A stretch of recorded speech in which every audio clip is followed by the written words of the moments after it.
Good morning friends.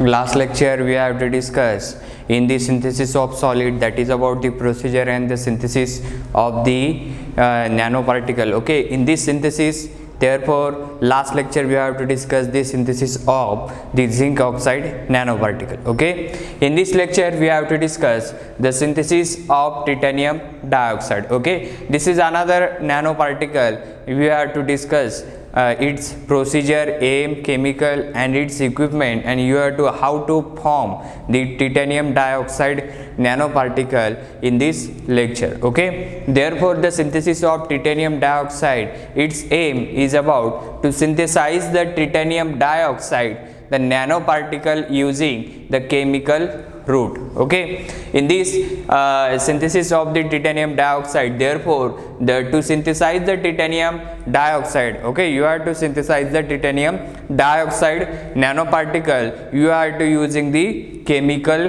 route, you are to using the chemical route. This chemical route you have to synthesize the titanium dioxide. Okay, then next is chemical.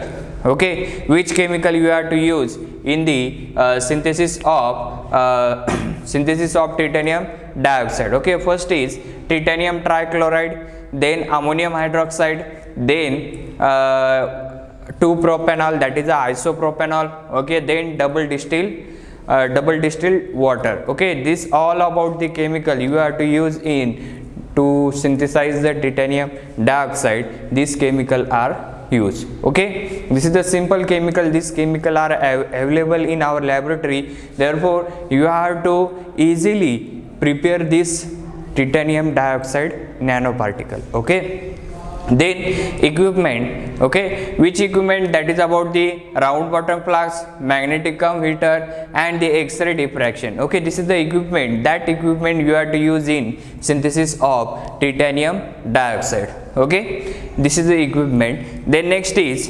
procedure. Okay, what is the procedure? You have to determine or synthesize the titanium dioxide nanoparticle. That first is the 20 ml of the titanium trichloride.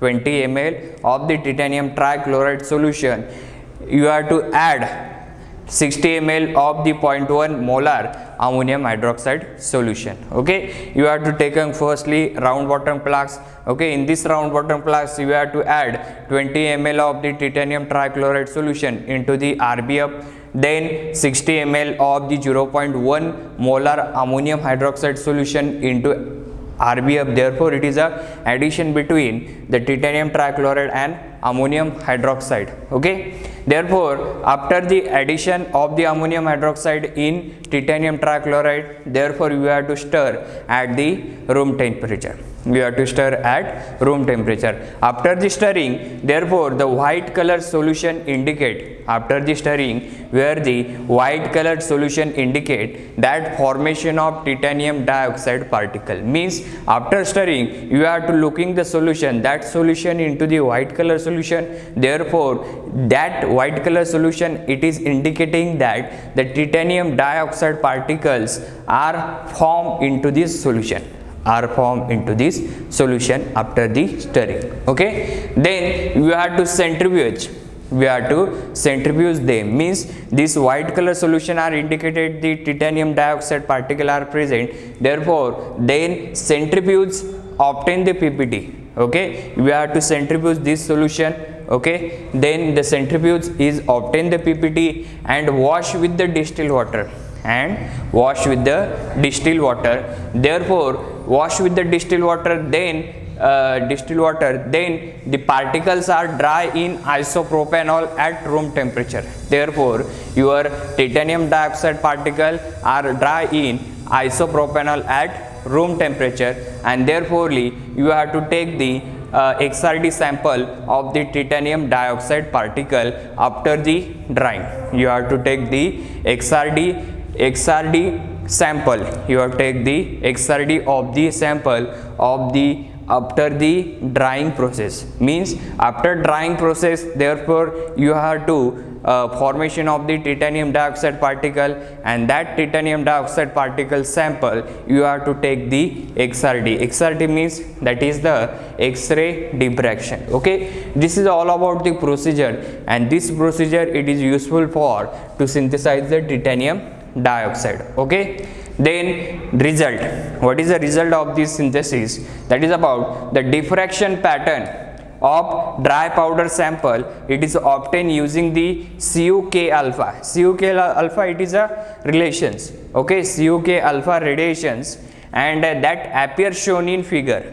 Okay, therefore the diffraction pattern of dry powder, means after drying your diffraction pattern of the dry powder of the titanium dioxide, and therefore it is sample is obtained, means this sample is obtained using the CuK alpha radiation, CuK alpha radiation, and it appears shown in this figure. It appears shown in this figure, and therefore the particle size using the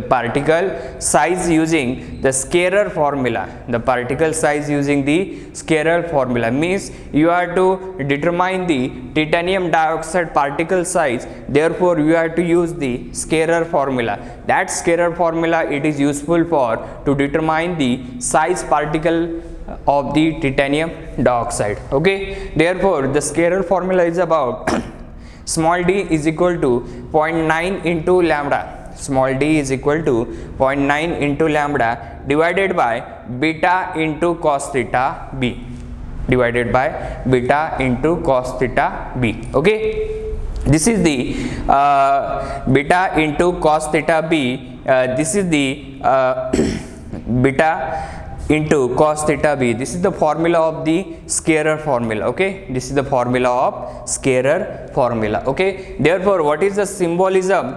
What the symbol? It is denoted from small d is equal to particle diameter. Okay, small d is equal to particle diameter. Then lambda is equal to, that is a wavelength of X-ray.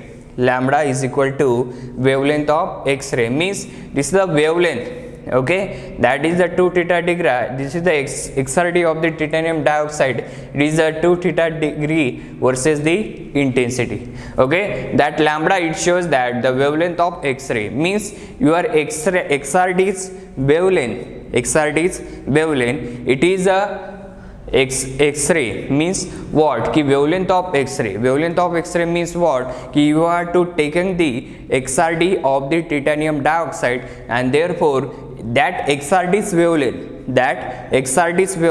and that wavelength you have to use in this scalar formula. That wavelength you have to use in this scalar formula. Then beta is equal to that the full width at the half maximum of diffraction peak. Means that the full width at the half maximum of the diffraction peak. Okay, that is about the diffraction peak, that is about the beta is equal to full width at the half maximum of the diffraction peak, means this is the full width and half maximum of the peak that shows in beta. Okay, and the theta b is equal to Bragg diffraction of the peak angle. Theta b is equal to Bragg diffraction of the peak angle, that denoted as the theta b, and therefore you have to all the value put up in this formula, and therefore you have to form this particle diameter. Okay, this is the scalar formula, and this is all about the synthesis of titanium dioxide. Next time we have to discuss the synthesis of Fe2O3 and lastly the porous silica. Okay, these two procedures are remaining, therefore these two procedures are end of tomorrow. Okay, therefore this point is over. Next time we have to discuss the synthesis of the Fe2O3. Thank you.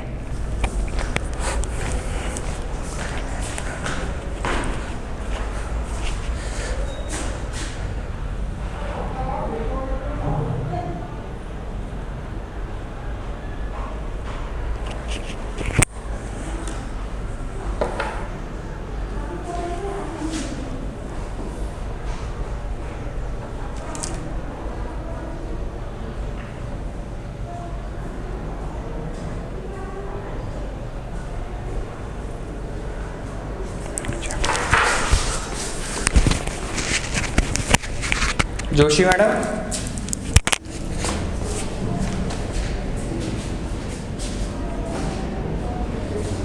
Stop का second, stop.